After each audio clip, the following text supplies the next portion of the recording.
Hi, welcome.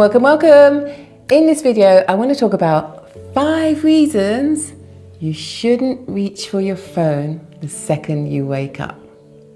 And honestly, by the end of this video, you're going to understand exactly why that habit's been quietly working against you and what you can do instead, because there are definitely better, more beneficial ways to wake up than reaching for your phone.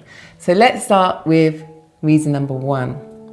When you wake up, your body's already doing something amazing on its own. There's a natural rise in cortisol, the stress hormone, right when you wake. That's what's supposed to happen to help you feel alert. It's healthy to have this cortisol being deposited into your system, but it's meant to happen gradually. Now, the second you look at your phone, that blue light, those notifications, that whole process gets hijacked. So instead of a slow, steady rise, you get an artificial spike. Especially if the first thing you read is a work email that is demanding your attention, or some crazy headline of something bad happening in the world, something that winds you up. And this is just leaving you jittery, edgy, before you've even got out of bed. Okay, so that's number 1. Reason number 2, and I find this one fascinating. There's this idea that you wake up each day with a kind of dopamine budget.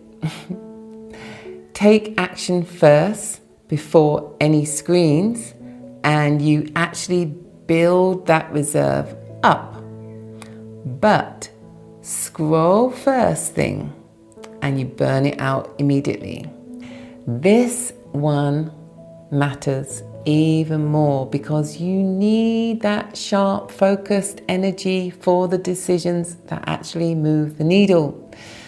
Spend it scrolling before you've even started your day, and you're walking into your most important hours already running on empty. So number 3, the second you check that phone, you shift your entire nervous system from self-directed into reactive. You're not deciding anything anymore. You're just responding. Emails, texts, whatever's waiting there. And there's actually research on this. People who check email first thing show something like a 23% rise in cortisol for the next 2 to 3 hours. Even when nothing is in those emails that was urgent at all. If any of this sounds familiar, tell me in the comments. Are you on your phone first thing? If you are, keep watching because we've got 2 more reasons to go. Reason number 4, every single notification is what they call a variable reward. So your brain releases dopamine just anticipating it, not even from what it receives. So you get this loop. Wake up, phone, little hit. And over time, your brain starts to crave that check before you've even properly conscious in the morning. And number 5 is the simplest one. You lose your morning. You hand it straight over. You start reacting to whatever's on the screen instead of actually deciding how you want to feel and how you want to set up your day. And what you do first thing in the morning ripples out through the whole day. So there is a link in the description to the ACE PDF. Arrive, choose, execute. That's ACE, and it's a simple morning routine that you can do to set your foundation for the day and create more balance inside of yourself. So now, while we're talking about phones, I do want to say something about having it right there by your bed at night, because this in its own is a bad habit. There's real debate about exactly why, whether it's the radiation itself or the light or just the notifications sitting there or just the presence of your phone.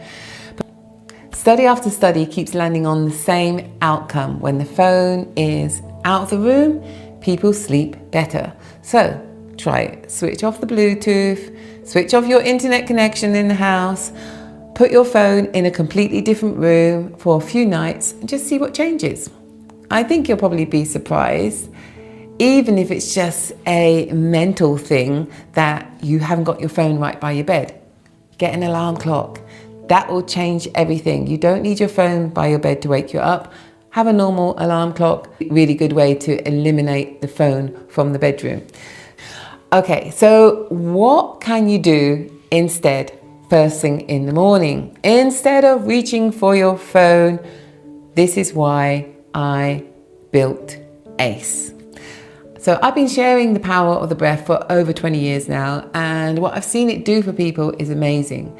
The empowerment that comes when people start using their breath is incredible, because you get to be in control. You have the switch, you have the key to manage your own emotional and mental state at any given moment just by using your breath. So ACE is arrive, choose, execute. Before anything else gets to decide your state for you, you arrive, you take a moment, you check in with your body. How am I actually feeling right now? Before the world has a chance to weigh in on you. Then, again, still you haven't looked at your phone, then you choose whatever you actually need in that moment. Because with ACE, you've got a whole tool set to pick from. So you do a breathing technique. You choose what you want to do. And then step 3 is to execute. Arrive, choose, execute. You let that thing really set in and you set yourself up for the day. And the beauty of this ACE practice is it doesn't have to be too long. 5 minutes, sometimes less, sometimes more, but those minutes, they're yours.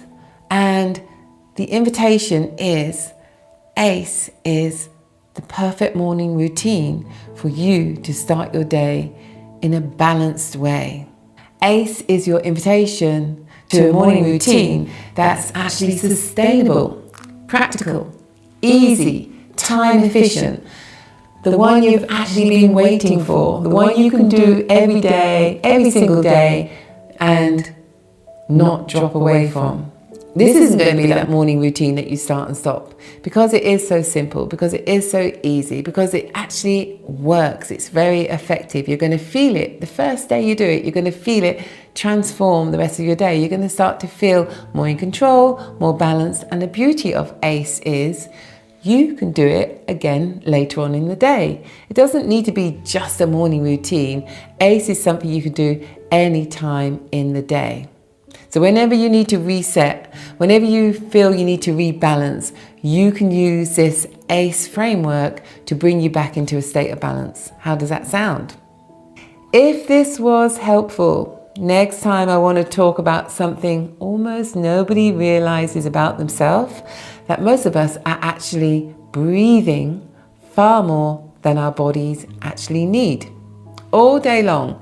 And when we are breathing like that, what that's quietly costing us in our health, in our mental and emotional state. So stick around for that one. Thanks for joining me. I am Scarlett D. I'm sharing breathwork as the foundational tool for optimum health, optimum performance, and optimum living.